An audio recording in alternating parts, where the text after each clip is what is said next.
Hello friends, எல்லாருக்கும் வணக்கம். இந்த வீடியோவில் திங்கள் டு வெள்ளினாலே நம்ம குக்கிங்கில் காலையில் ரொம்ப பிஸியாக இருப்போம். ஸோ அந்த பிஸியை எப்படி கொஞ்சம் ஈஸியாக ஆக்கலாம் அப்படிங்கிற மாதிரி நான் ஃபாலோ பண்ணுறேன். சண்டேவே நான் எப்படி அந்த வாரத்துக்கு ப்ரீ பிளான் பண்ணுவேன் அப்படிங்கிறதான் உங்ககிட்ட நான் ஷேர் பண்ணிக்கிறேன். நான் திங்கள் டு வெள்ளியில் ஒரு 2 டேஸ் ஏதாவது ஒரு 2 நாள் கீரை கண்டிப்பாக எடுத்துக்குவோம். இது கொஞ்சம் பட்ஜெட் ஃப்ரீயாக இருக்கும். அதே சமயத்தில் நம்மளுக்கு ஹெல்த்தியான ஒரு ஃபுட்டாகவும் இருக்கும். ஸோ கீரை கடையிறது, வாரத்தில் 2 நாள் கீரை கடையிறது, அப்படி இல்லைனா பொரிக்கிறது, அந்த மாதிரி நான் எடுத்துக்குவேன். ஸோ அதுக்கு தேவையானதை நான் ரெடி பண்ணி வச்சுட்ருக்கேன். ஸோ இப்போ பாலக்கீரையும் நான் பொன்னாங்கண்ணி கீரையும் வாங்கியிருக்கிறோம். ஸோ பாலக்கீரையும் பொன்னாங்கண்ணி கீரையும் நான் இந்த மாதிரி க்ளீன் பண்ணி எடுத்து வச்சுருக்கிறேன். எடுத்து ஒரு கவரில் போட்டு ஃப்ரிட்ஜில் வச்சுருவேன். ஃப்ரிட்ஜில் ஸ்டோர் பண்ணி வச்சுட்டு வாரத்தில் ஒரு 2 நாள் இதை எடுத்து நான் நம்ம குக்கிங்க்கு யூஸ் பண்ணிக்குவேன். ஸோ இந்த மாதிரி வாரத்துக்கு 2 நாள் கீரை கண்டிப்பாக சேர்த்துக்கங்க. நம்ம சண்டேவே இந்த மாதிரி அதை ரெடி பண்ணி க்ளீன் பண்ணி எடுத்து வச்சுக்கிட்டோம்னா அந்த வாரத்துக்கு நம்மளுக்கு அது ஈஸியாகவும் இருக்கும், சமையலுக்கும் எந்த பிரச்சனையும் இல்லாமல் இருக்கும். அதே சமயத்தில் ரொம்ப ஹெல்த்தியான ஒரு ரெசிபியும் கூட. ஸோ ரெண்டுமே சேர்த்து எனக்கு 20 ரூபா தான் ஆச்சு. ஸோ இது நான் இப்படி ரெடி பண்ணி எடுத்து க்ளீன் பண்ணி எடுத்து வச்சுக்கிறேன். அடுத்து புதினாவும் மல்லி இலையும் வாங்கியிருக்கிறேன். புதினாவும் மல்லி இலையும் இதே மாதிரி நான் க்ளீன் பண்ணி அந்த காம்பெல்லாம் எடுத்துகிட்டு க்ளீன் பண்ணி டப்பாவில் போட்டு ஃப்ரிட்ஜில் ஸ்டோர் பண்ணி வச்சுக்குவேன். இந்த வாரத்துக்கு எனக்கு இது கம்மியாக தான் செலவாகுங்கிறதுனால நான் அளவாக வாங்கியிருக்கிறேன். இது சட்னி, புதினா சாதம் இந்த மாதிரி ரெடி பண்ணணும்னா இன்னும் கொஞ்சம் எக்ஸ்ட்ரா வாங்கி வச்சுக்குவேன்.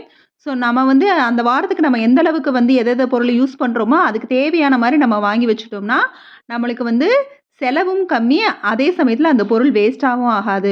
ஸோ அதனால் நான் இந்த வாரத்துக்கு எனக்கு இந்த அளவுக்கு போதுங்கிறதுக்காக கொஞ்சம் கம்மியாகவே வாங்கியிருக்கிறேன்.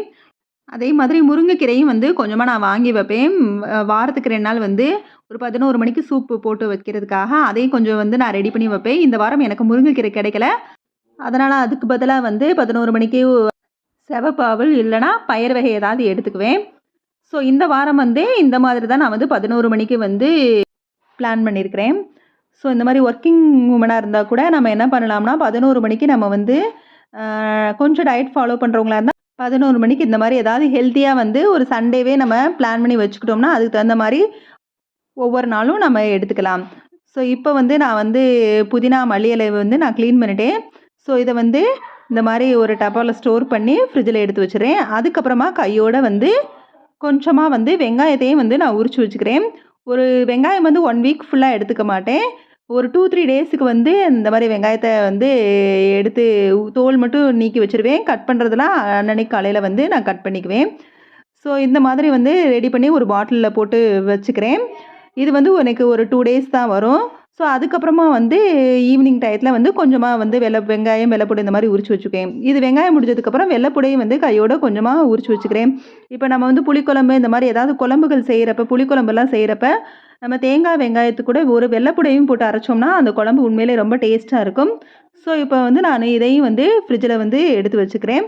அப்புறம் கையோடு ஒரு தேங்காய் உடைச்சி அந்த தேங்காயில் இருக்க சில்லெல்லாம் நம்ம ஃபுல்லாக எடுத்து அதையும் நான் டப்பாவில் ஸ்டோர் பண்ணி வச்சுக்கிறேன்.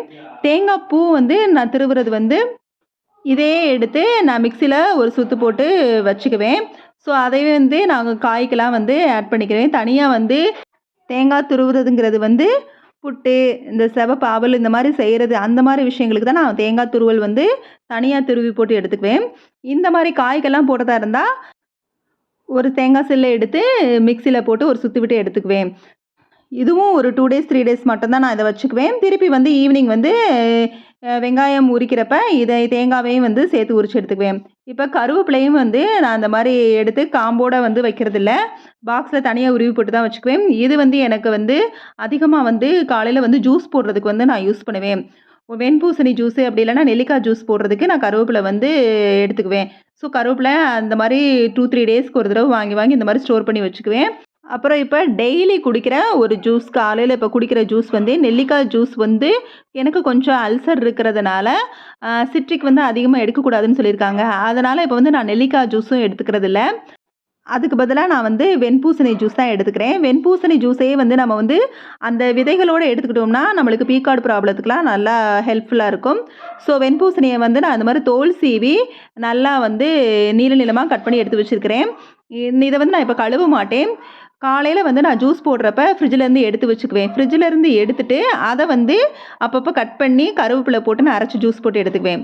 இது வந்து எப்பயும் நான் காலையில் வந்து டிஃபனோடு வச்சு சாப்பிட்ற பாசிப்பயிறு, முளைக்கட்டின பயிறு வந்து டெய்லியுமே நான் காலையில் டிஃபனோடு எடுத்துக்குவேன். இங்கே பார்த்தீங்கன்னா கருப்பு கவுனி அரிசி இதை வந்து வறுத்து வெயிலில் காய வச்சு இந்த மாதிரி குருணையாக மிக்சியில் போட்டு அரைச்சி வச்சுருக்கிறேன்.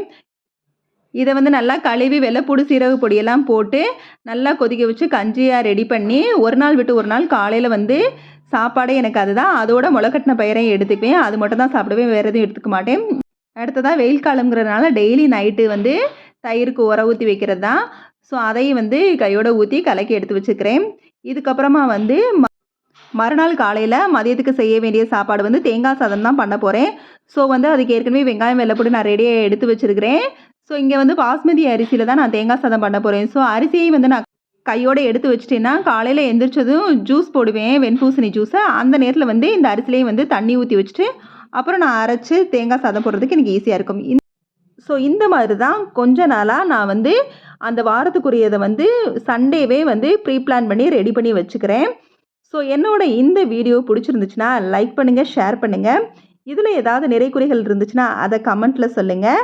அதோடு மறக்காமல் நம்ம சேனலை சப்ஸ்கிரைப் பண்ணுங்கள். Okay, bye. தேங்க்யூ ஃபார் வாட்சிங்.